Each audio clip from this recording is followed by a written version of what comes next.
Never say die, never say die, never say die. The blackness, keep on. Never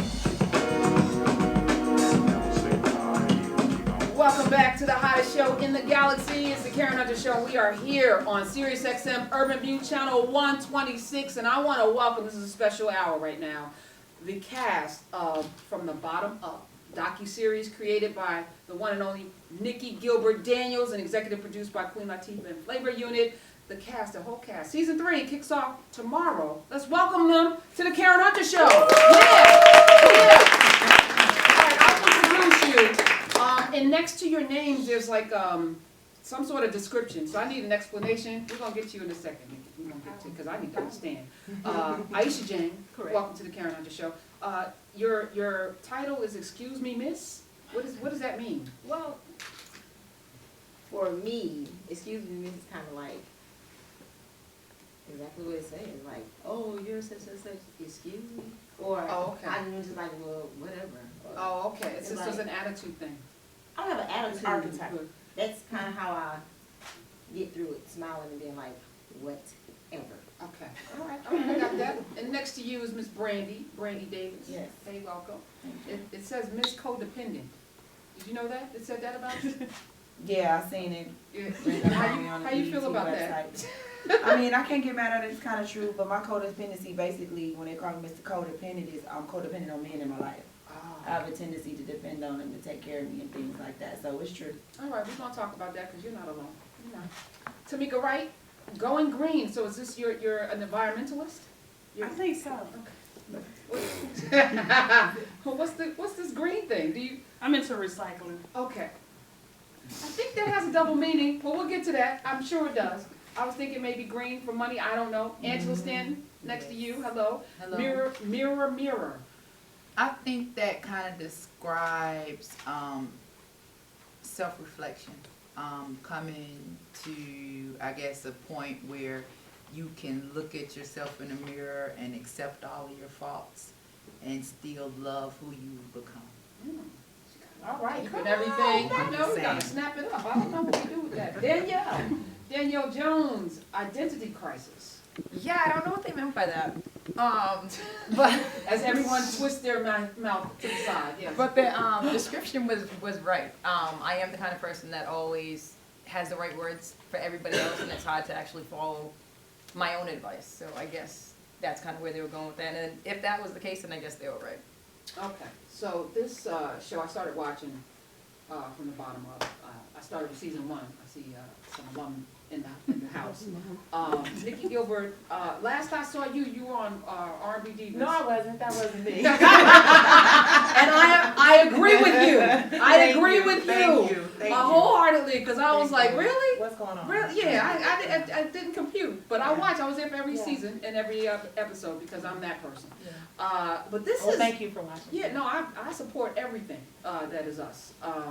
But this is different. This is different in many ways. It's very important. We do something here on Urban View. We have a Sunday lineup that features Topeka Sam and Last Mile Second Chances. She has her Ladies of the Hope Ministry in the house with us, and this mass incarceration piece is so important to us because it's the new slavery. And now we have a cast of women who have been locked up, and now they're getting their lives together, and you decided you wanted to produce a reality show. How did this start? So I like to refer to this as a docu-series because I was on a reality show, and that's why I had to leave that money on the table.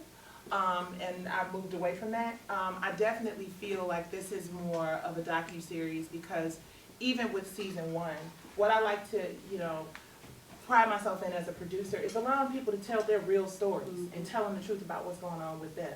And I went through a very, very, very, very, very traumatic experience following my time on R&B Divas, and we're here to talk about this show and this cast. But that is what gave birth to this idea to, number one, have a little bit more control over the content.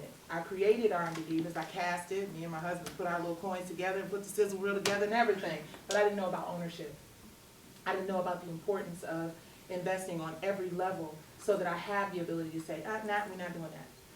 So the beauty of this is that that situation that was so awful for me as an on-camera personality was something that taught me the importance of connecting with like-minded producers and making sure that everybody understood the vision as a whole. And I went to Flavor Unit, Queen Latifah and Shakim, and I was like, look here, so y'all know y'all seen me on that other show, and it was crazy. It's a little ratchet. It was a little rat, just a bit. It wasn't the first. The first season was It was a sprinkling of ratchet. okay. A sprinkle of ratchetity. I like that. So this time around, I wanted to do something that was more organic and real, and show women who had, like myself, been at a certain level of success and thought that they had it all and the world was theirs for whatever reason, you know, right, wrong, indifferent, whatever.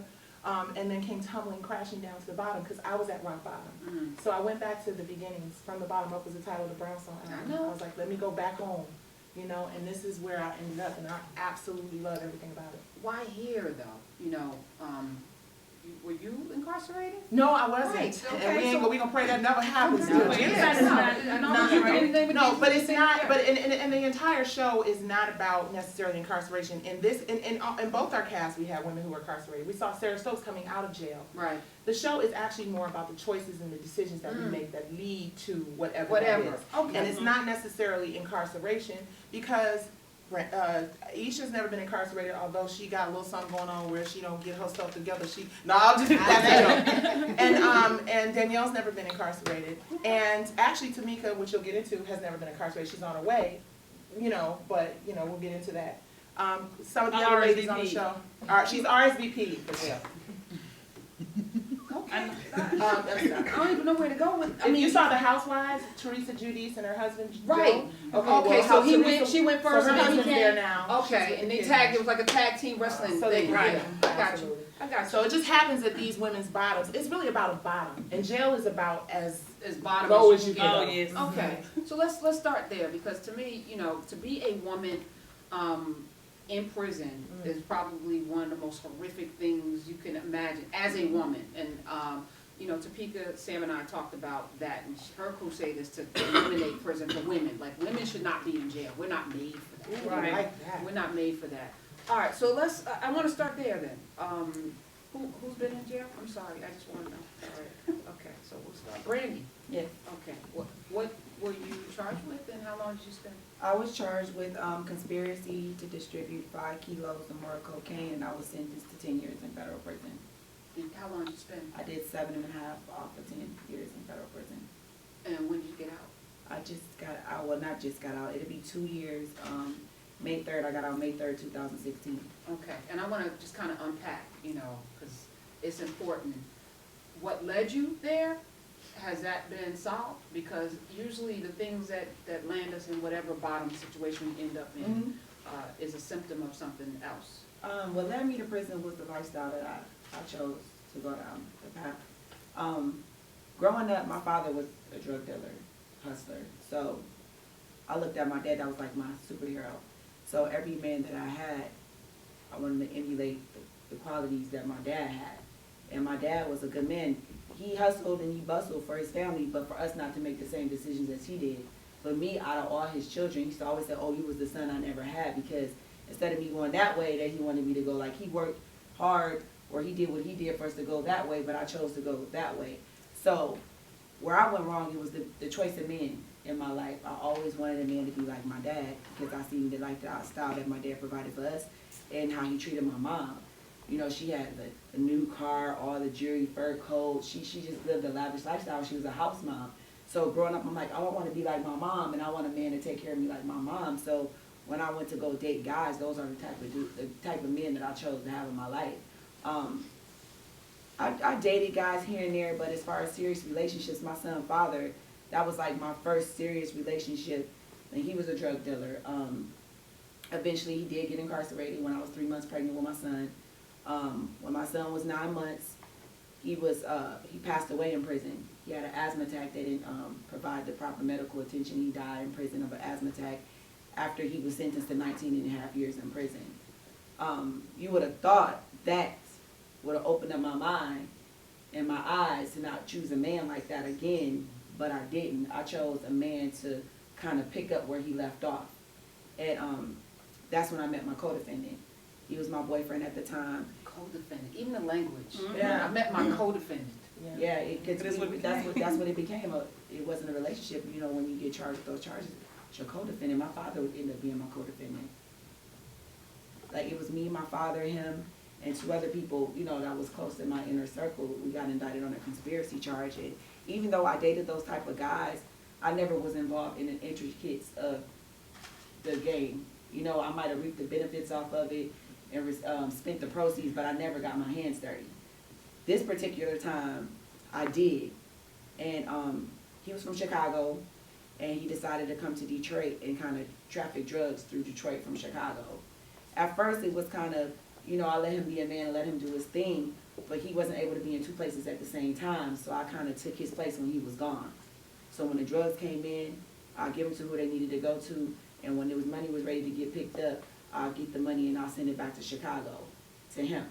So people don't think when you do things, I didn't think when you do things like that, because I grew up and everybody that was around me was in the streets. That was my norm.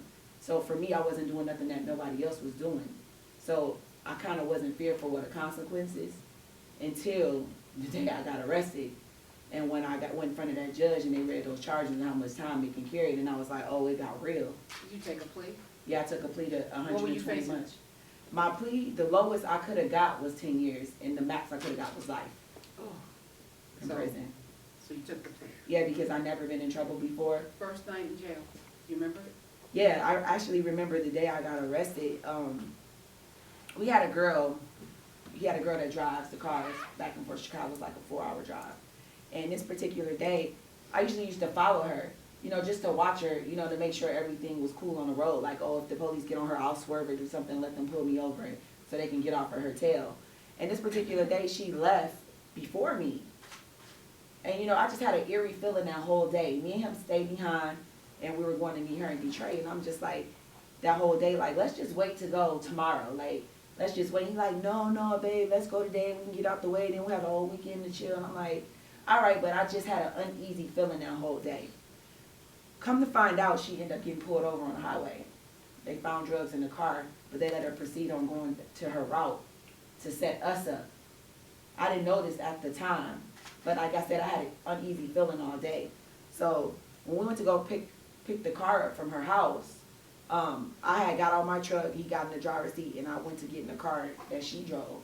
And before I could even start the car up, I don't even know where all these DEA agents came from. It was like 50 to 75 DEA agents and police officers swarmed the car. They picked me, they pulled me out the car, threw me on the ground. You know, I wear glasses and contacts, but I had glasses on that particular day because we were driving on the road. They knocked my glasses off my face, you know, put my face in the ground, you know, me and my back.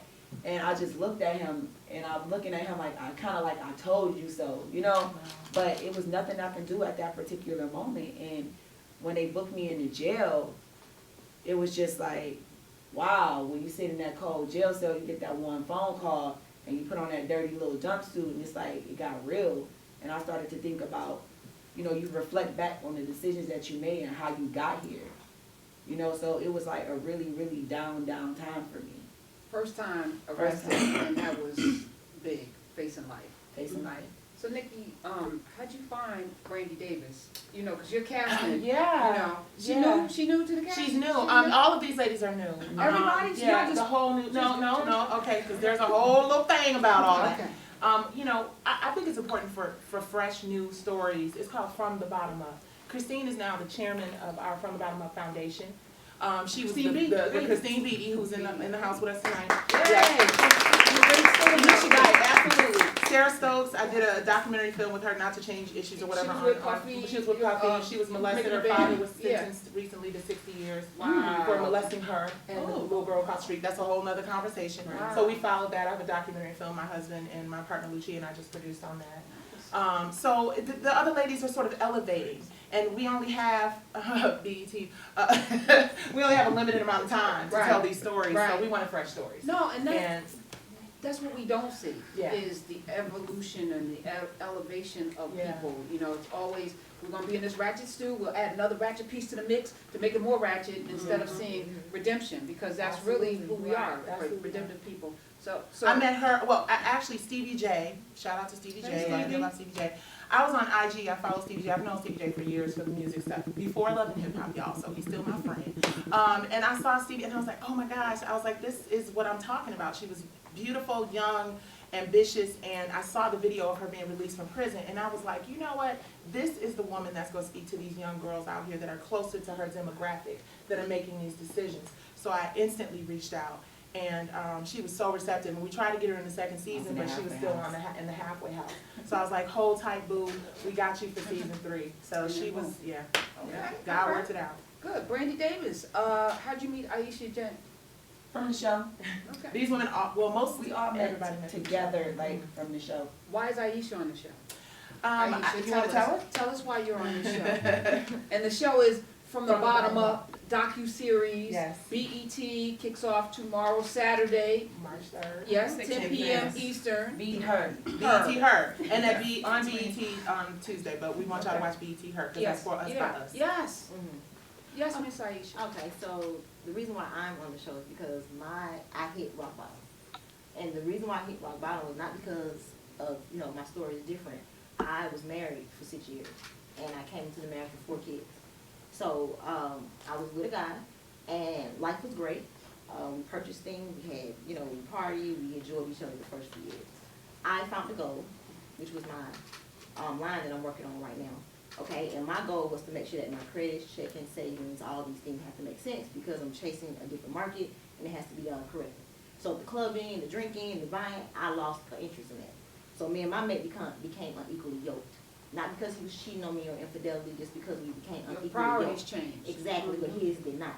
So I became depressed because I'm working on a plan, and I know I got to have this to do this.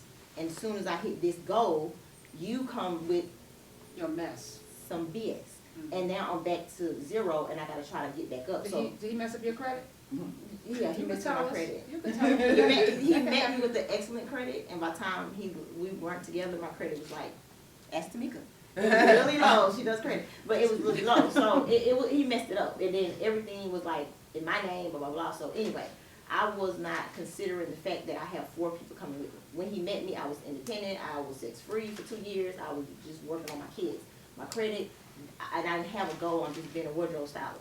So I meet this guy, and he was like, "What you making today?" I'm like, "I'm gonna make $5,000 for a video shoot." He's like, "Oh, well, just stay home. Here all the money." So I'm like, "Shit, bet." Right. That's all right. It's Friday. Okay. We good. So We good. So I became comfortable with him saying, "Okay, you don't have to go to work. Here's the money, blah blah blah." So it became easy to me. So You had the fortitude to raise your children before him, Mhm. and to have your vision, your dream before him. What made it so easy for you to just say okay and sit back? I think because I had my whole life, I've never let a guy just do for me. I've always felt like if you do for me, then that's making me feel not independent. And seeing my mother go through marriage, it's like I never felt like a man can be stable. Like they can come and they can go, so always take care of yourself. So he came into my life where it was kind of like he was the man in my life. He was a really great mate, just irresponsible. And I became very responsible. So it was to the point where you meet somebody, and like the first 2 years you want to be with each other all the time. So we're enjoying life. And for me to not have to get up and go work for 72 hours to create a look, you're just gonna give me the money, or you come home and there's money here. It's like, okay, I don't have to go to work. So I lost myself in that. I like to get up and go to work and get my kids ready for school, and cook and do this and be an entrepreneur, a woman. But it allowed you to let your hair down and breathe.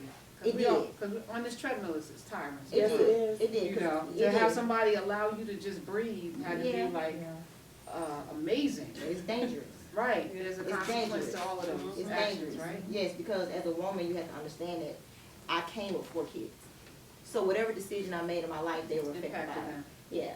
So So we get to see your journey this season. She had to put him out by gun. I had to. Say what now?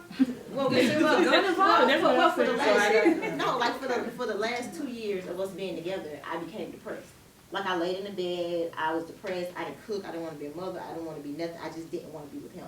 you know, and people was like, why you couldn't leave him? I don't know. Some people call it like magic. I just call it lost. I don't know. TK Kirkland says maybe you were digmatized. Well, That's what he said. Well, Digmatized. That's TK Kirkland, not me. I don't know those kind of words. I couldn't. I learned that yesterday. Yeah. So I was digmatized. So I ended up having to get up because I wanted to commit suicide. Because I was like, for 2 years, I was like, if I take pills on my phone, if I kill myself, my kids gonna find me. So the only thing that kept me from not going for hurting myself was my kids. You ended up homeless? Okay, I put him out at gunpoint, and this was my first time. Where'd you get the gun? Is Is this a statute of No. limitation? Never mind. No. Somehow it was a toy gun. it was a toy gun. I just needed, but I didn't get the gun to be like, I'm gonna shoot you. I got the gun to say, Get out. I need you to get out. Like, Right. I don't want to be with you. Let me be independent with my kids because you're dragging me. We're not equally yoked. We don't want the same Did thing. he leave? He left and took all the money. So I went from having a large amount in my account, still being depressed. So he drained your account. He drained my life. He drained my life. And he drained my account and left me with $100, 4 kids, nothing. I was depressed. My daughter came in my room 45 days later. Mom, I need some pads. And I was like, I had no money. It was no washing powder. It was nothing. That was the moment that made me say, let me get up. But I didn't know that for those 2 years that I was depressed, my kids were too, because they're used to me being their superwoman. So I lost my relationship with my sisters. You see what I'm saying? My kids. They're watching. Exactly, but you don't consider anybody else. You slip into depression. I slipped into depression. I didn't know it. So once I broke away from him, I had to heal, but I still couldn't heal for the first 8 months because I had to send my kids off because I couldn't afford to take care of them. I had to depend on sisters to take care of me, get my nails done. Like I was too embarrassed to tell people what I had going on. And in my world, from where I live at, people don't think I have any flaws or errors in my life. But but when you talk to me, you're like, oh, she's pretty cool. I have flaws. My mask is off. I was deeply messed up. Homeless to me is like, was I on the side of the street? No. Homeless to me is that I couldn't afford to do anything for myself. I had no will to do anything for myself. And then when I tried to do something that I could get up for myself, I still was incomplete because I didn't have my children with me. And once my kids left and came back for those 8 months, they didn't come back the same way. So now I have to still deal with healing my kids because I'm healing myself, but I haven't healed my kids yet. From the bottom up, that's the docuseries. BET Her Yes. kicks off on Saturdays, 10 p.m. this Saturday, as a matter of fact. Nicci Gilbert Daniels, executive producer. This is her vision. Are we gonna hear redemption in Aisha's story? Ooh, man, there is a We're gonna feel moment. good because y'all Let are me tell trying y'all, I know it, right, feels, no, so the beauty of this is that these women are so engaged in their story, so engaging in telling their stories, but you do see there's a moment with her kids, in episode 2, that is just, please don't miss it. It is one of the most, there are moments with each of these women and their children, and they haven't seen it, so they don't, but there is a moment in particular talking about what she talked about that's just gonna rip your heart. It's just, everything she said is amazing, and it's beautiful, and it's encouraging at the same time, but it's real. It was hard for me to take that because I'm the type of person to say, okay, whatever, like, who cares what you think? But I had to actually hear what people The thought. ladies kept it real. I had to hear it. I had to hear them tell me that they lost hope, but I lost hope in myself. I had to hear that. So it's like sitting somewhere, and you have to get rocks thrown at you, and you have to take it. When we come back, we're gonna keep this going because we got Nicci Gilbert Daniels in the house, and we're gonna be talking with the rest of the ladies and get the questions as well from the audience. I want to thank you for being here. When we come back, we're gonna get the rest of the story. So stay tuned from the bottom up.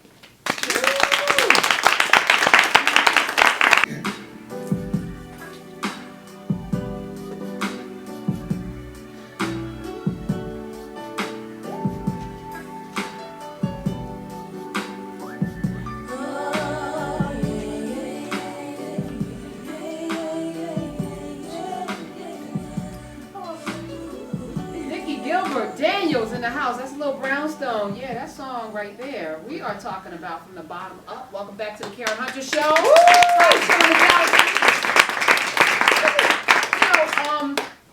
We're a show that's devoted to empowerment, and this docu-series is all about seeing people come from a place and go into another place, because no one starts this life perfect.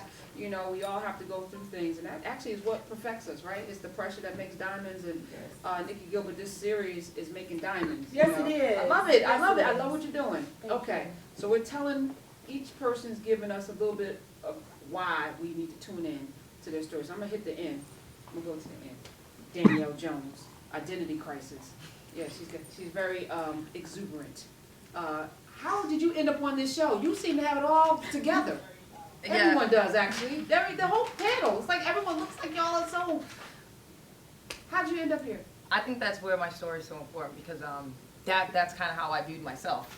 I grew up, scholarship, played basketball. Scholarship to where? Oh, you went to UMass. Okay. And played basketball, worked with children, went to be a social worker, giving all these children advice, raised these two little boys when they were 3 and 5, and I was 17 years old. They're now 21 and 23 years old. Always been so involved doing things. Then not waited my whole life, because obviously I'm still young, but met this man and thought to me, like, this is it. Like, I finally met that guy. I know we're gonna have children, things happen fast, I won't lie, I was pregnant within 3 months. Probably should have slowed down a little bit. Yeah, because we didn't know each other, but I kind of like, you know what? I know so-and-so, and they met, and they fell in love, and it worked out, and this is going to be my fairy tale. This is going to happen for me, too. And it didn't. But when it didn't, to me, everyone was like, yo, when's the wedding? When you getting married? And I'm like, nah, it's probably not even going to work out. But because of that, and the image that I had of myself, and not wanting to let everyone down, who I thought, when I knew had such high expectations for me, I fought for this relationship with everything that I had. I promised him when we moved back to Boston when I was pregnant, I was 7 months. But I knew I needed the support at home, because I knew I wasn't going to get it from him. We moved back to Boston, I promised. I said, when she turns 2 years old, we will move back to Atlanta. She turns 2, take my savings that I saved up for those 2 years, move back to Atlanta. He's supposed to help do all this with me and her. And this show came, and I'm telling you, it's almost 2 months of me begging and borrowing for money, nothing for my child. I had nothing, because I moved back to try and keep this family, not only to keep the family, if that wasn't going to work, my main intention was for her to have her father, because I didn't have mine. When did you know it wasn't going to work? Honestly, probably a month after moving back. Okay. At first, it was like, oh, man, I'm so glad you guys are back here. But it came to, hey, I need you to watch her so I can, go and do things. He was supposed to pay for daycare. He's like, I can't afford it right now. Cool, but, can you watch her at your cafe? Oh, man, you should have thought about when you moved back. This is just too much. Like, I got other things going on. And I'm like, all right, so what am I supposed to do? So now I'm taking all my savings, putting out money when I'm out here still trying to. Was it just financial? For me, I thought it was. And that's what the show helped me realize, that I was a prisoner myself. All right, so I'm seeing like women reacting on the panel, because that's what women do. We react to things. And part of this, docu-series is y'all interact, and I guess you express your situation to one another, and everyone has an opinion. So What do they react to? That was a real call. What are they? No, No. talk about me and Aisha. What are they Oh. telling you? Oh, okay. Is at are you receiving what's being said when people are telling you things about this guy? Are you receiving it? I believe I am. I just choose not to, at the time, to talk bad about him, because at the end of the day, he still is my daughter's father. So regardless of anything, I would always try and cover for him. So I would post family pictures. We would take pictures with the Easter egg. We would do all those little things, and I would put it out there like perfect. And everyone's like, oh, what a perfect family. Look at you guys. But no one knew that what I was struggling with and what I was going through every single day. I'm going to bed crying every night, but I'm staying happy and smiling, so Anna doesn't, feel that. She never really understood or knew anything that was going on. She still don't to this day, because I always stayed so upbeat.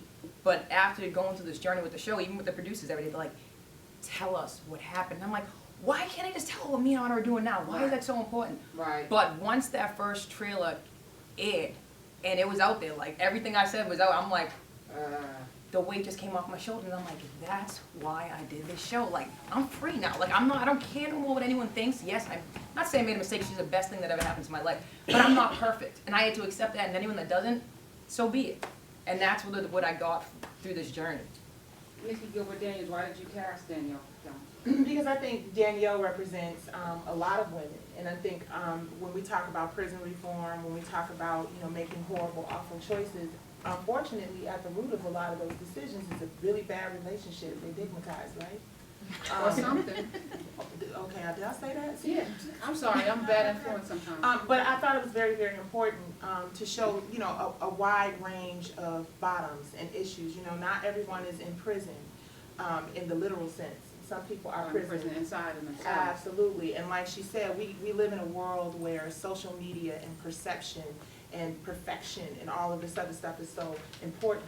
And Danielle, who is an amazing woman, was willing after some coke, you know, to be more transparent.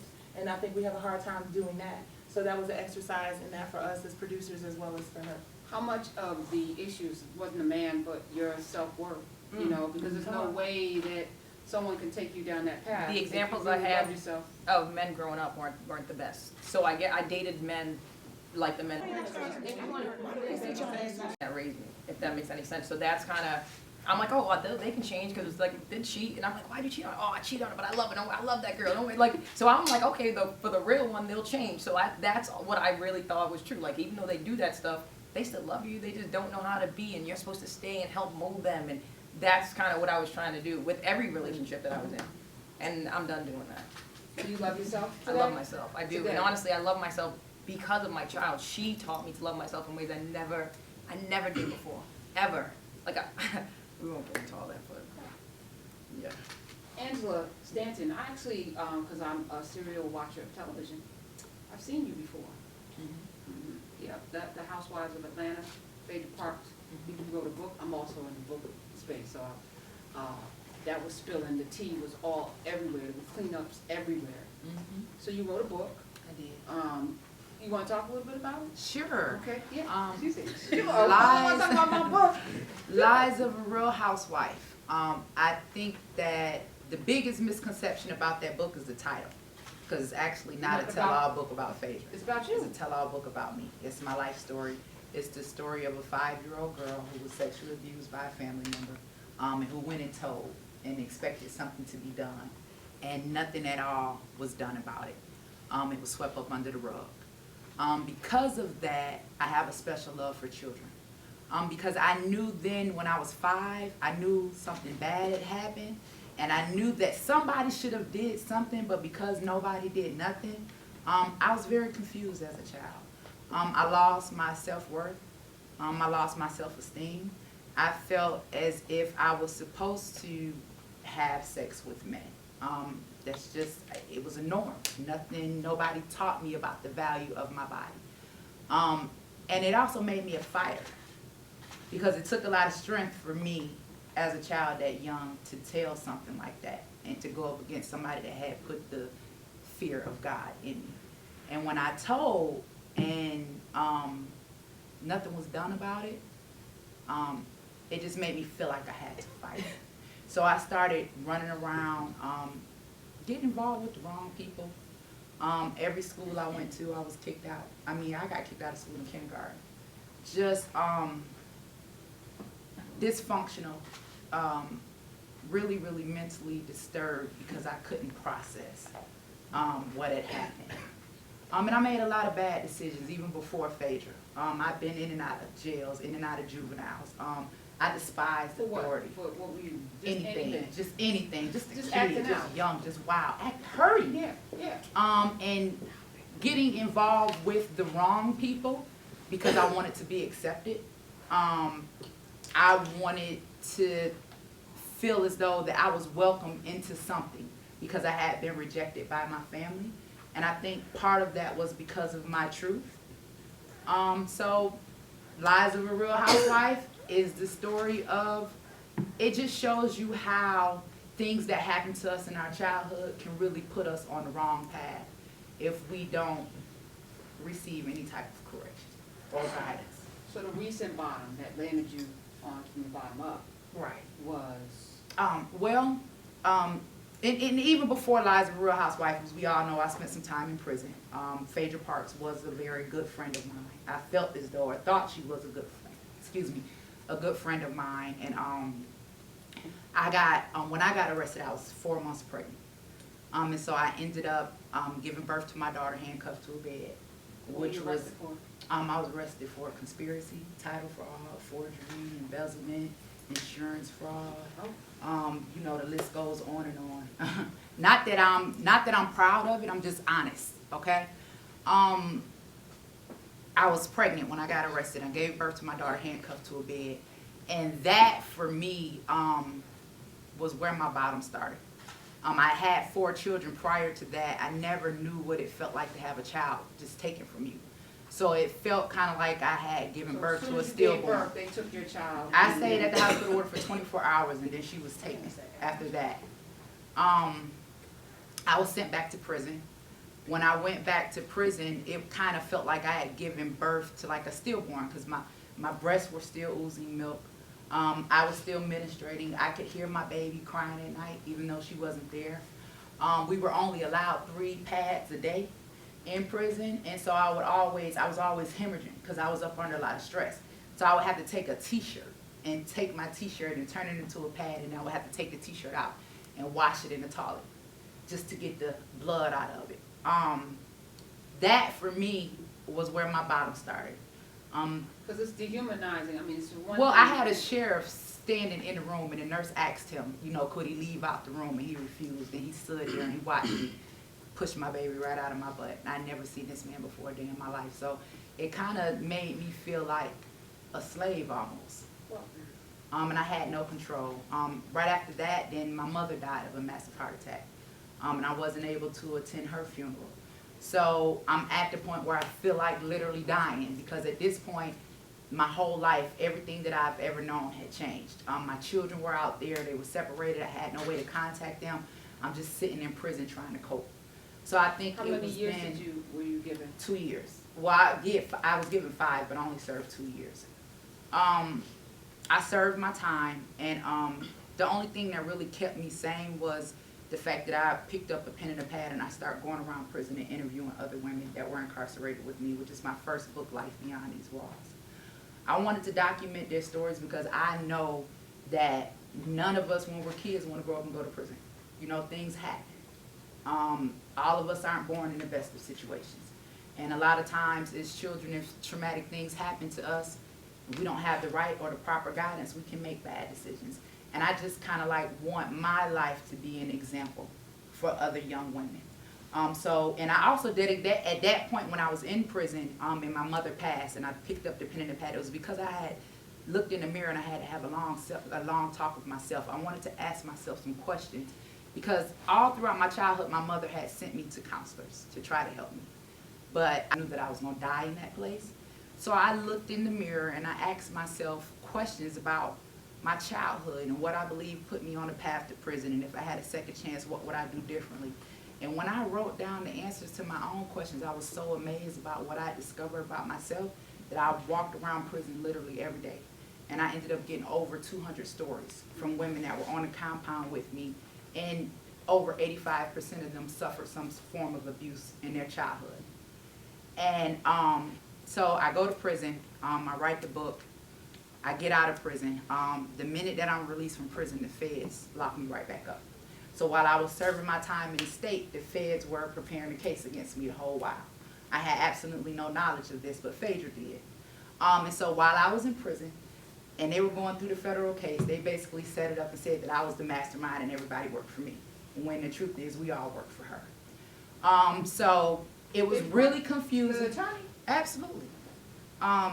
It was really, for me, I didn't really know what was going on when I was first released from prison, because I didn't know what was going on with the federal situation. I was in the state. I really didn't find out what was going on until I went back to court and the discoveries were released and all of the testimony came out. At the same time, the first episode from Housewives of Atlanta aired, and I saw that she married Apollo, and I also saw that she had her other co-defendant, Everett, working as a paralegal in her law firm. And I think that for me was another part of my bottom, because I had always been loyal to her as a friend. She was somebody that I loved and looked up to, because she had shown me another life. Mm-hmm. And I was reaching out to her, when I first got out of prison, she was just ignoring me. Mind you, I was in the blind, didn't know what was going on. So when I finally went to court and found out what happened, the first episode aired. I saw where she married Apollo. I saw where she gave Everett a job working at her law firm. And I was just kind of like, why me, She knew what all that I lost. She went to my mother's funeral and stood in my place. I didn't even get to see my mother. and it was just the betrayal. I was released from prison with a $25 check and a bus ticket and told to go start my life over. My grandmother also died 6 months after my mother. My whole lifeline had been wiped out. So I had a $25 check, a bus ticket, 4 children, and 4 garbage bags full of clothes. And so we went to the shelter. I'm living in the shelter. I'm trying to make it. My baby up crying all night. She don't know me. She won't let me touch her because we had been separated from birth. And I said, God, how am I going to make it? What am I going to do? You know, I had couldn't get a job because I was a convicted felon. So I said, well, I got to do something to take care of my children. I said, well, I'll go dance. So I went to the infamous Magic City in Atlanta, got the job, right? They said, go down to the police department and get your dancing permit, right? And come back and you can start work tomorrow. So I go to the police department, fill out the paperwork to get my dancing permit, and I was denied because I was a convicted felon. I think at that point, Like, I can't even. it was a whole new, can't even stand on the table and bend over and show people what I ate for breakfast for $1 single dollar. Couldn't even do it. So I think that was my defining moment. And of course, a great mentor in my life, Dr. Elvita King, kind of like adopted me and my children, and she held my hand because I was at a point where I wanted to kill myself and my children because I didn't want to leave them here. I didn't think that I was going to make it, but see, that's how the devil will play with your Come mind, on, because look yeah. who I am today. Come on. So look at you. even after getting out, writing the book about Phaedra, which was advised by Dr. King, she also wrote the foreword. A lot of people don't know that. She said, baby, I want you to write your story. So I wrote the story. The day after the book was released, she sued me and my publisher for $30 million, right? So I said, it's kind of like kicking a dead horse because she knows that I'm out here trying to make a living to take care of my kids. Why would she go that extra mile? But it was never about me. It was always about her. So I went to court for 4 years, and I never gave up. God sent me an attorney, James Radford. He took the case pro bono, and we litigated that case for 4 years. Last year, the case was dismissed with prejudice, meaning she can never come after me ever again. And I'm here to tell my story, and that's exactly what I'm going to do. Well, y'all gotta tune in for the rest of this. Oh, Jesus!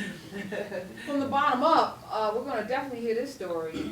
Angela Stanton, author of Lies of a Real Housewife, Tell the Truth and Shame the Devil. I'm sure that's happening right now. Nicci Gilbert, did you know Angela before? I knew of Angela, and when I heard her story, and I was like, listen, you know, Jacinda, one of amazing casting director in Atlanta, was like, look, I know how to get to her. I was like, would she be interested in doing this show? Because I would love to have her. And I feel like it was important for her to share her story. This isn't, you know, I'm not one way or the other. I just feel like it's important for women to have a platform to share their truth. I have no ill will towards Phaedra or anybody, but I do believe in being able to share your truth, and that's the platform. Thank you, too. Thank you, all of you. Tamika Wright, I saved you for last because you have an RSVP, and I don't know what that feels like. Can you tell us what you're facing, how you're facing it, and how'd you end up at the bottom? Well, I'm not facing. They actually was, and I just got over a cold, so this air gonna mess me up. Yeah, I know, this is again. cold in here. So, I actually was sentenced a year ago, February the 3rd, the same day that the promo started a year later for this show. I was just sentenced in federal court, myself and my husband. And 3 days before we got sentenced, I found out my husband might have a side baby on me as well. So I got so many bottoms, within bottoms. And we had to move out our home at the same time. And we had to move our house. He was sentenced, he had to leave. So I'm left to take care of everything by myself. What's everything? Everything. The kids we have together. Well, we have 4 kids. 2 together, but 4 in all. We have 4 kids. Business. We have different business that everything just fell on my shoulder. And I always kind of been an independent woman. I always made my own money. I was a teacher at one time, and once I got into the business that actually landed me in jail, was going to land me in jail. What? Wig fraud. I don't know if you all familiar with wig. Of the, what's that, not, Women and children. Right, which, So I actually was an entrepreneur and got a federal case. I had a business, and once I started teaching in 2007, I started my store, and I made $1 million within a year, doing everything right then. So around 2010, I was introduced to someone that worked for WIC. And it was pretty much, he helped me to bypass the process. It was a shortcut. It's like instead of me have to mail my application in to get on the program like everybody else had to do, and that's what I used to do, it's like now I can just hand him over my paperwork and I'm approved. It's not a big deal in the other business, but it's a major big deal when you're dealing with government funds. And especially when you have made $7 million. So they look at all of that. I don't owe any restitution. No restitution whatsoever, because I did my business 100% correctly on paper. I paid taxes, employees, everything was done correctly. But because of how I started my business, they said everything I did was wrong. It wasn't no right in what I done. So what are you facing now? 18 months. They sentenced me 18 months. My case first started 2011. They decided to indict me in 2015. They put it on the news as if it had just happened. It was a full report. The reporter was in front of a store that didn't belong to me. They did a whole interview as if it had just happened and I had just like recovered from that big fall in 2011. And it's back. It's back. I had made $500,000 in 2014. So after that. So I had just gained my What's your company. business? I was doing waist trainers at that time. Okay, because I'm like... Right. Well, that's what I learned. That's what I learned. It's like if you can do it once, you can do it twice. That's what they say. It's easier, actually. It is. To make it, yeah. It is. So now what? What's next for you? Where now I have a brand called Life of a Wife, which I've been had, which is make it even more crazy that I have to wait on my husband to get out of prison to find out do he have a baby on me. And I have this brand that's representing wife. So what you gonna do if he does? I thought about that. Nothing. And right now, Nothing. and guess what? If I do nothing, It's nothing. because That's he your business. earned that. That's right. He earned that. That's the difference. We have been together 13 years. He has earned me to not do nothing. If you get it. Yeah. That's your... It can be This is a digmatized. judgment-free zone. And that's the thing too. It's You like, gotta live with him. exactly. Nobody else. And you've been married for how long? Well, 16 I'll tell years. you She more. said 16 No, we've been together 13 years. Right. Been married 7 going on 8 Okay. years. But no marriage is perfect. No, it's I mean, not. people go through their ups and downs in life and in marriage, and when you go through your ups and, And your that's why I'm downs, staying. You I'm grow not just together. staying for me. you got kids. I'm not just saying for me. I have kids that actually have a real father that's present in their life every single day. So what I'm gonna do? Be mad because he made a mistake? You could be mad. That's it. You know. I don't have to Yeah, leave. you That's what I'm saying. I don't have Yeah. to leave because he made this mistake. And I don't know if You I'm couldn't make a leaving or mistake. staying. All I know, we're on hold. He's in prison. I ain't got to go to prison. So guess what? I don't have to make no decision until 2020. Wow. But y'all Don't both free let states be together. though, not for Powerful the kids. year. That's it. So, Nicci, the interaction. So you pick these women, you know, because of their stories. That somebody's going to be able to inspire somebody out there. Somebody can relate to each and every one of you. Very dynamic, strong, powerful women that have gone through some stuff. How do you get them to interact? What do we see from the bottom up that turns it into a thing? You know, we see the truth. We see what's real. So often, you know, reality TV gets a really bad rap. And you know, well, because it's often really bad. And in this situation, I want people to, this isn't about, you know, kumbaya, everybody get along. You can't bring, you know, 5 different women from 5 different places with 5 different bottoms and 5 different stories and expect there to not be fireworks. There are moments where they say to each other, you know, if you look at the trailer, who you talk, you, Right, you know what I mean? right. But the other part of it is I think each of them understands that overall there's such a larger picture. You know, you can tell your truth, you can speak your truth. You know, we can have that moment, but our end game is that we are inspiring Right. and uplifting at the same time we're entertaining people. Right. And the other beauty of it is we're at a network that isn't having all of the table throwing and the wine. I mean, you it's the easiest way to not be here Right. because we're BET just not her doing that. It's Right. not, you know, I think Right. Angela Davis is a bunch of Mhm. powerful Michelle women. Thornton, Yeah. Beautiful. John Mark, yeah, it's amazing, yeah. Uh, Women. Are they going on vacations together? What? Okay, so we don't have a vacation this season. Y'all going but to Cabo or we're something? not, but no, because it's really about, and it's not just, the other thing that I want people to understand about this series is it's not just about these women. It's about how their choices and decisions have impacted their families. And we see as much of their children in this series as we do with them. And their children are very transparent. There's a powerful moment with each one of these women and their children. Angela has a whole thing she's dealing with her son, who's kind of living the same way she was. You know what I mean? So in the first episode, you see that moment that all of us have had. If you don't like it, get choking and get them out. You know what I'm saying? And that's some real stuff that everybody's mama done told them at some point. So we like to keep it real. Never told me to get out. That's Girls, wrong with you. spoiled. I can't do the iteration on that. Maybe everybody hasn't had that experience. Everybody but hates I can't stand They people say that the need truth all hurt. the attention. What is I really don't. going on? Yeah. You see That's this probably right here? wrong See with what's you. going on? These two right here. Well, here's what's gonna happen. These two right here. Saturday, Yes, and every Saturday. Saturday after this Saturday, people are gonna tune into BET Her. Yes, they are. And they're going to get to know you ladies even more intimately in the docu-series from the bottom up. Thank you so much, Nicci Gilbert Daniels.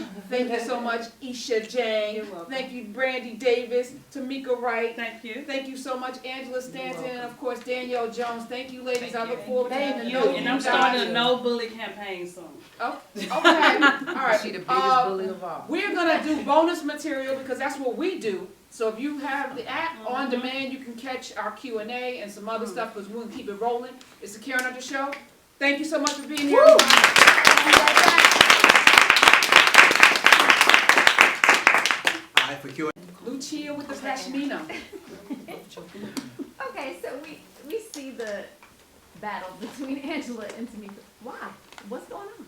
No, I mean, Because okay, no. I'm Why? answering. How did it start?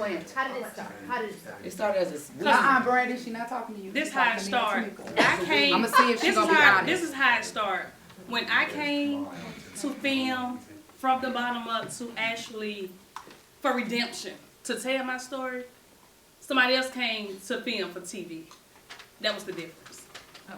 We're gonna leave it at that. Is it my turn to ask now? How it started is because her husband had a baby on her, she worried about who my baby daddy is when she need to stay focused on her husband. That's how it got started. And if you believe Right. that, you crazy. Next It's question. the truth, you'll see it on the show. Next question. please. Any other questions? Everybody else have a question? I have a question. Yeah, come on. Yeah. All right, wait, hold on. Let's get the mic so people can hear you. And the cheap seats. Yeah, hi, my name is Renee, and I'm a co-founder of Hope House. It's a safe space for women leaving prison. Oh, wow. I was at Danbury Federal Prison for several years, and I just think it's great because I think that there is a common denominator of women who are incarcerated, and I think for our sisters who are inside, they need to see this, to see that there is life Yes. after incarceration. And I think it's great because oftentimes when we get sentenced by the judge, he doesn't know that we matter and that there's someone waiting for us, but we know that our children were waiting for us. So I think this is great.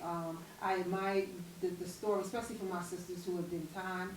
I know that it's not easy, and I just think it's great when those ladies in Alderson and Danbury and all in the state prisons look to know that when they come out that there is life and that there's a second chance, and we thank God for that. Thank you. So I think this is a great show. And answering your, Keep the mic. I have a question for you. in regards to what you said, it's so crazy because I get so many DMs and like girls that were incarcerated, even that might have been released before me.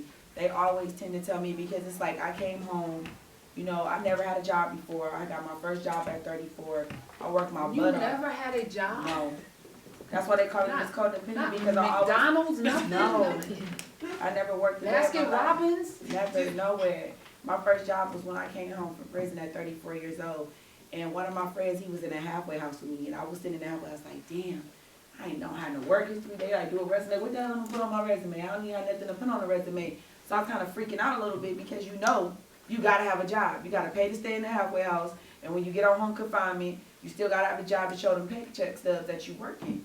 So my friend that was in the halfway house, he was like, don't worry, my sister, she works at a car dealership in Atlanta. It was a luxury car dealership. She let me come up there. I got a job. I started off low, and I ended up being the manager of my department. and I was making like $8,000 a month, fresh home, not even a year out of prison. You Awesome. know, so it was like, the car game was like a Period. hustle for me too, but instead of doing nothing illegal, I'm just hustling cars. I'm on the phone, I'm persuading people to come in, I'm persuading them to get a car, and it ended up being very lucrative for me. But a lot of women, and it makes me feel good because I just want to kind of reiterate on what Brandon was saying about being that inspiration for women, because I get like the same reaction for women that's in prison. I actually work with the prison systems and the schools, and I'm in there like every week, you know what I'm saying, speaking and mentoring. But I think the biggest part for me is showing people that regardless if you're a convicted felon or not, your gifts are in you. And I know I heard, my mother was a preacher, she said one time, God, your gift will make way for you, right? And so even me picking up that pen in prison, writing, today I'm a national best-selling author, I have my own publishing company, I help people write through their healing. So even when I thought that I was broken and I was nothing, I took, like Brandy said, the negative and turned it into a positive. And I think that's, for me, that's the biggest thing, to be able to show people that you can rise from the bottom. Absolutely. What's your name again? My name is Renee. Renee. How long were you in? I was sentenced to 63 months, 4 years.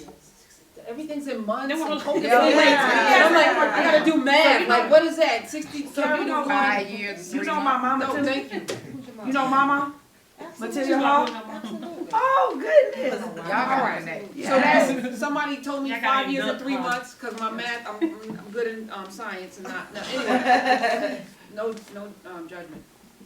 The hardest adjustment coming out, what was the hardest thing for you to adjust to? The hardest thing was basically reconciling with my children, just reconnecting with them. Having to build a relationship? Yeah, because my son actually graduated from Howard University when I was self-surrendering, you know, so just missing those important dates and stuff in their life, you know, and like the young lady said, working in Danbury is when me and my partner Topeka actually founded Hope House. We did the groundwork while we were walking the track. We were saying that we wanted safe housing space for our sisters. I had my own house to go back to, my partner as well, but it's hard to think about finding a job when you don't have a place to lay your head. So we knew when we came out that's what we wanted to do. We hit the ground running, and we have this beautiful home in the Bronx, hopehouse.nyc. We currently have 4 women that are living in the house, that other than that, they would have to be into a shelter. We have employment services there, and we're just embracing them. And it's not just for the women in our house, but any woman who was formerly incarcerated. There's a place that you can come where you're mentally safe, and where you're physically safe, and where you know that there's sisters that understand. We've been there, we know what it is. We'll show you how to use a Metro card. One of our ladies been inside for 30 years. She was embarrassed. She walked from Brooklyn to Manhattan because she didn't want to ask no one how to use the Metro card. So we showed them how to use a Metro card. Just simple things. She went in there was a token. Now it was a Metro Right. card. Right. I just gotta say this, you 30 have to years is a connect long with, time. the chairman of our foundation, Christine Beatty, because we would love to bring the ladies Oh, we would and love other influence to your Hope House. We would love And that. support that. Yeah, I would love to that's support awesome. that. That's is. incredible. Topeka has a show on Sundays called. Oh, it's your Last Call. show? Yeah, no, It's my Topeka, partner's show. her Oh, partner, you- Topeka okay, Sam. Topeka. Topeka's Okay, I not think you here. were Topeka. Topeka's in them Okay, I'm streets. sorry, She's with Cory Booker today. Oh, you know, oh, she's okay. out here Okay. advocating on that No, level. we you will know, Senator Booker, absolutely, yeah. anything, yeah. Yeah, no, but it's important that, It is. you know, the stories are told, because, you know, for all of us, you know, we're human beings, right?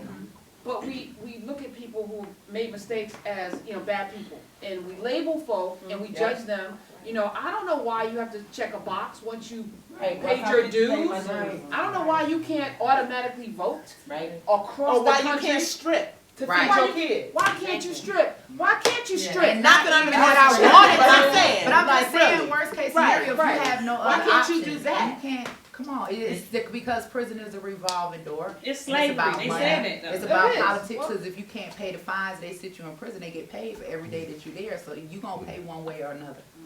Well, prison's more expensive to have you housed run. than to have not a rehab. What's it called? Rehabilitation. Halfway. Oh, half house, Yeah, yeah. prison is more expensive. With the- Because they did the breakdown on my sentencing report. They was telling the judge, like, because the prosecutor didn't even want to send me to jail. He was speaking so highly of me and was trying to say everything to keep me out of jail. But when he got through saying all this great stuff, the judge said, But isn't she the reason why we're here today? Mhm. I knew right then and there I was going to jail. I knew it. It's just, we have another question? Well, you can No, go ahead. It's- Okay, you're up. You're up. Okay, my name is Chastity, and I'm here with Hope House as well. First, I want to make a statement saying that this is awesome. Like, I really love this. Like, women need to see this, and the fact that you all have different stories is really good because you know everybody like reaches rock bottom from a different point. So my question to you would be like, what would be, especially to young girls, because it's important for them to see that your biggest mistake doesn't define who you are and where you can go. You know. So what would be like, in a nutshell, because there's a lot of you ladies or whoever has the answer, like, what would be your advice? Okay. What would be your advice, like, to someone, to like this is a typical question, but like, to the past you or the younger you, like, what would be your advice to a young girl that might be on that path or that might have that mindset or that might be at their rock bottom at the point in their life that they're. Awesome Well, question. Thank you. in this time and age, a lot of young ladies are on the bad path. Yep. Because they follow what the other person is doing. So for me, it's kind of like, it's not necessarily tell them what they cannot do. It's about letting them understand why are you the way that you are. You have to go to the root of your life, which starts in the home. And you find out what relationship that you adapted to affect you. And once you create those things, then you can say, oh, say for instance, most girls are, I'm gonna say, kind of sluttish. Right? Why are you sluttish? Right. Who do you want to be? Kim Kardashian. Yeah. But why I'm is she? saying. But it started at home. Absolutely. It starts at home. You may come from a foster home, but you still have someone who's a mother figure, father figure, whatever. Yeah, but if kids are seeing Black China, Yep. Kim Kardashian, Come on, Paris come on. Hilton, Slut and they are Yeah. international superstars who are making a lot of money being peddling their sex. Say it. How do you tell them this? Well, is that's bad? why You I have to commend. tell- you have to- I'm sorry. Go ahead. You have to first let them, you have to first be able to reach the market. You have to first, because people can say, oh, this is nothing wrong. In their mind, they're not doing anything wrong. Because look at that. So if you go back and you tackle 'Cause it's why you social are the way simple. that you are, you will look at yourself in the mirror and say, you know what, I don't want to be that person. Instead of saying, you're wrong for being that. You're So wrong for wanting to be Kim Kardashian. Self-reflection. Yeah, you have to face that first. You can't tell somebody, oh, you're wrong because you want to be this person. No, that's who you choose to be. But you have to let a person know that you're wrong, you could be wrong, I could be wrong, but let's go to the root. All of us has a root. And once you figure that point out, then you say, okay, this is who I am. Solution driven. And then you have to go forward. You can't go forward until you realize what you're doing wrong. Because somebody can tell you all day long you're doing something wrong. But until you understand that, hey, I saw my mom do this, so I feel it's okay, you're gonna think it's okay. And a lot of times it's very, like, the reason Yeah, why. but once you think of those things, it brings you out of it. It's like a mirror. Chelsea, you were in jail? My dad was incarcerated. I'm a child of an incarcerated. Oh, wow. Yeah. Okay, no, I just was wondering. Yeah. And that's kind of like, Right, well, and we're more likely to end up in prison. I haven't been arrested, but I've been involved in things. And a child of incarcerated parent Okay, Jameson, I'm sorry. is more likely to end up in prison than someone who doesn't have a parent. But So- you're right, because my dad went to prison when I was in middle school. Right. It's your root. Did you watch Right. him get in there? Exactly. The feds, what You you adapt to. the And feds, my brother is like, yeah, my dad, the feds, we was getting ready for school. I was in 7th grade. Was getting ready for school. You know, back in the day at the houses in Detroit, you had the storm doors. You know, one you got locked with the key back then. And my mom was in the kitchen. We cooking breakfast. It's me and both my sisters. And our ear was like boom, boom, boom. But this how messed up kids are. I wasn't thinking the police was coming. I thought somebody was coming in the house to kill us. So my first reaction was to run. You know, we ran up the steps. The police ended up kicking the door in with all these guns drawn and have everybody get down. They had me and my sister sitting in the corner at gunpoint. I seen my daddy get walked out in handcuffs with guns on him. You know, so that's something that stuck in my mind as a child. You know, and from that moment, I developed a hatred towards the police. You know, it's like, F the police, I don't give a damn, whatever, you know, and it's messed up that it had to be like that, but that's how I looked at him.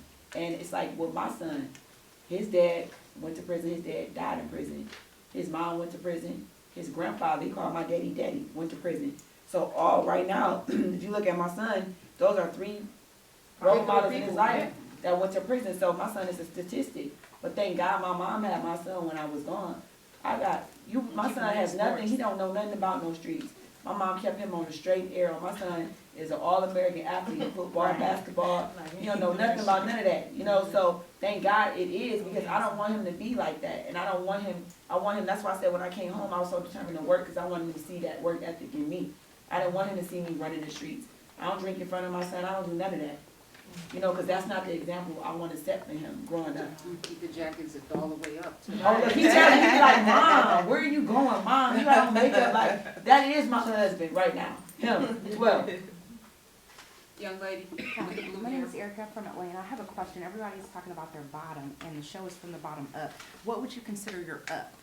What point in your life would you say, you know what, this is my up. I'm back from the bottom, and now I'm up. How do you define up? Yeah, Danielle?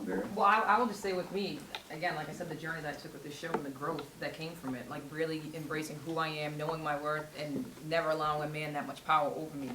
Again, I did this all to me, and that's why I wanted to piggyback on Tamika when she had said she would stay for her children.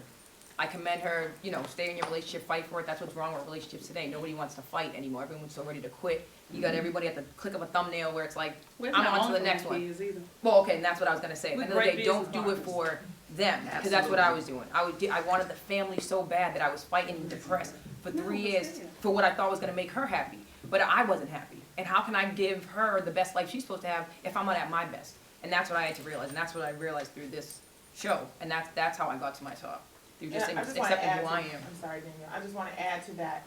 I saw that recently in a blog. Somebody was like, "Oh, when are they going to go up?" Upwardly mobile is a direction, right? We're not talking about right. It's like you don't focus on your current location. You focus on what your destination and your goal is. I'm still at a bottom on some levels. I'm trying to be Oprah one day. And as far as that's concerned, I'm down here. Well, I'm trying to keep beating that. I'm trying to beat Nicci Gilbert Daniels. But I am trying to, thank you, because I'm sitting here with Karen Hunter, so I got to check myself. But what I'm saying is that most people think, okay, so, and no shade to your question, but most people think this up is this tangible place where like, okay, I got a car, I got a house, I got money, I got whatever. Up is a constant state of mind as it relates to this. No matter where you are in your life, there is room to learn, grow, and go up. So it's a constant process. All right. I'm the producer herself. I wasn't trying to shut it down like that, but the question gets asked. That just needs to be it. No more questions. All right. Is that okay? All right, Christine. What? We got one more question? All right. Go ahead. Hi, I heard that you had something to do with the foundation. Oh, yeah. Can you expound on that?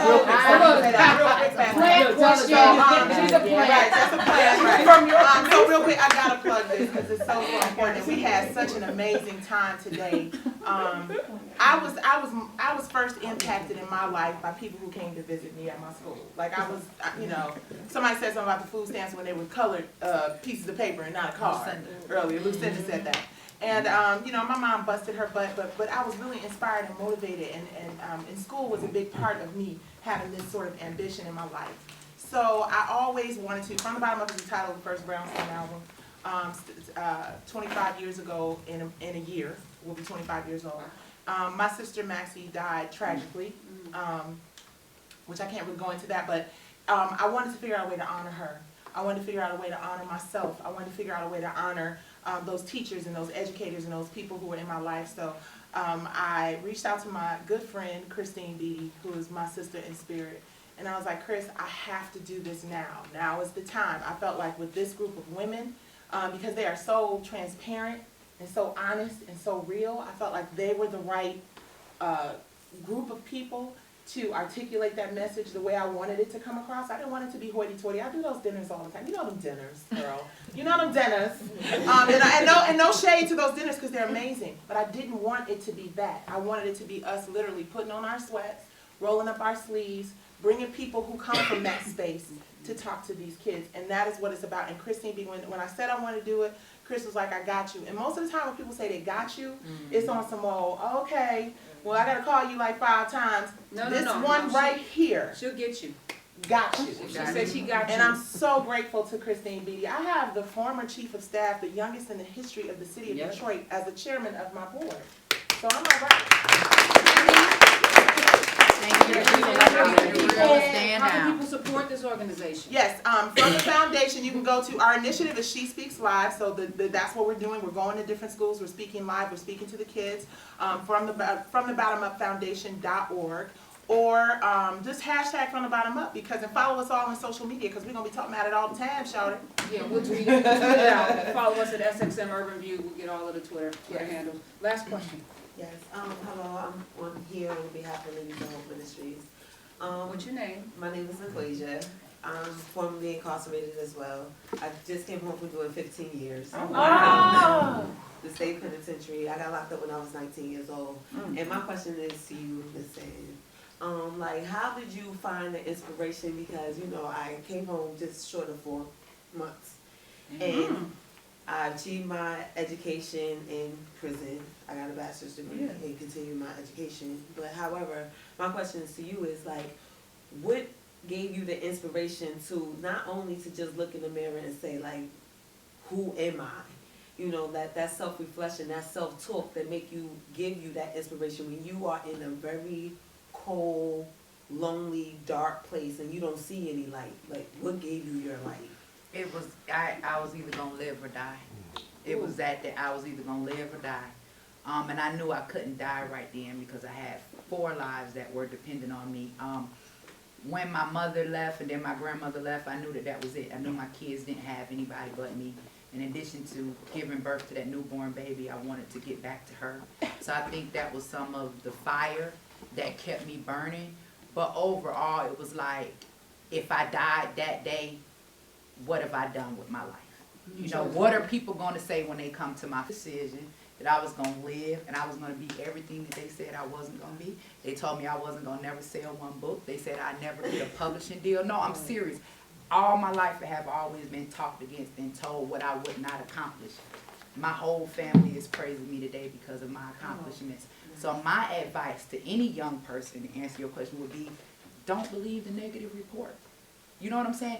Whatever you want, whatever you desire, the universe will give it to you if you are determined and you fight for it. I released my first book in 2008. I thought I was going to be a bestseller then. The first book, Life Beyond These Walls. It took 10 years for me to get to where I am. But that's 10 years of fighting. That's 10 years that I never stopped writing. I've written several books. I've written books for many, many other people. And I think for me, the fighting fire was sharing my story, working with girls. Like, I was doing this before I even got on TV. You know what I'm saying? In the schools, in the juveniles. That's my passion, you know? And just one more thing, and then I'm going to be done, because I know I'm get kind of long-winded. But I wanted to talk about, like, the Kim Kardashians and stuff, like you said. I want to personally thank Nicci and BET her for even giving us a platform to show our young women something different. And let me tell you why. I want to tell you why this is so important. I got to share this with you when I'm done. I have a gay son, which people will see on the TV. And my mother was a preacher, right? So me being a Christian ended up being counterproductive to a healthy relationship with my child. Because I could no longer believe in a religion that was telling me my child was going to go to hell. Because I watched him from a baby, and I always knew that he was going to be gay. It wasn't a choice. He was born that way. So I stepped away from Christianity. But before I did that, me and my son used to fight. And he used to get really, really ugly because I wanted him to be what I thought that he should be. And I think the hardest thing for me as a parent, because we talk about TV, is me trying to tell my son why he shouldn't be gay and why it's not right. And then Obama, right? This is where politics come in. He approved gay marriage. He turned the White House into a rainbow. So my son came to me and he told me, he said, Mom, you're wrong. He said, why do you think it's something wrong with gay people? He said, the president said we can get married. So it's like, who are you to speak against the president? Even in my own home. You understand where I'm coming from? Even though now today I'm accepting of who my son is and I love him. But I will be honest and say, no, that's not what I wanted for my child. I'm just being honest. You have to watch. I'm just being because honest. the truth it is what it is. The truth is the truth. And even if it ain't your truth, that was her truth. And somebody can relate to what she's talking about. Amen. And I like everything that you guys are doing from the bottom up. Yes. Thank you, ladies, for being Thank you. here. Thank you.